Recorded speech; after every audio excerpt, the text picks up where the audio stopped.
Pain ایک Broad spectrum anti biotic ہے، یہ بیکٹیریا کے خلاف انتہائی مؤثر ہے، گرام پازیٹیو چاہے بیکٹیریا ہوں یا گرام نیگیٹو بیکٹیریا ہوں یا مائکو پلازما کے خلاف یہ انتہائی مؤثر ہے۔ ٹائلوپین تمام جانداروں میں استعمال کیا جاتا ہے، بلکہ پرندوں میں اس کے بڑے اچھے ریزلٹ ہیں، چاہے وہ مرغیاں ہوں یا کبوتر ہوں آپ کے۔ نظام تنفس کی بیماریوں میں بالخصوص یہ اس کا بہت ہی کمال کے ریزلٹ ہیں۔ ویسے تو یہ وسیع جس طرح آپ کو بتایا کہ اینٹی بائیوٹک ہے، اس کا انٹرائٹس میں، مسٹائٹس میں، میٹائٹس میں اور انفیکشن میں بہت ہی اچھا ریزلٹ ہے، لیکن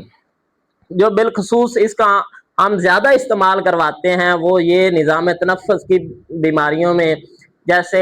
جانور کو جو ہے نمونیا ہو جائے، نمونیا میں بڑا اچھا ریزلٹ ہے، بخار میں بہت اچھا ریزلٹ ہے، یا جانور کو اگر سانس کی کوئی بھی بیماری ہے اس میں کمال کے ریزلٹ ہے، یا آپ جانور کو کوئی بھی چیز پلانے والی پلاتے ہیں، ڈرنچنگ کرتے ہیں یا تیل دیتے ہیں تو وہ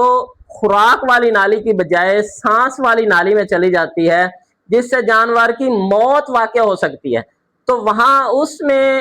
یہ ٹائلوپین کے کمال کے ریزلٹ ہیں۔ ٹائلوپین جو ہے وہ آپ کھانسی میں، حلق کی سوزش میں، نظام تنفس کی جتنی بھی بیماریاں ہیں اس میں استعمال کر سکتے ہیں، بلکہ اس کا جو ہے وہ جو بیکٹیریا سے ڈائریا لگتا ہے، اس حال ہیں بیکٹیریا کی وجہ سے، اس میں اس کا بہت ہی کمال کا ریزلٹ ہے۔ یہ بڑے جانور کی ڈوز ہے 3 سے 6 ml پر 100 kg باڈی ویٹ،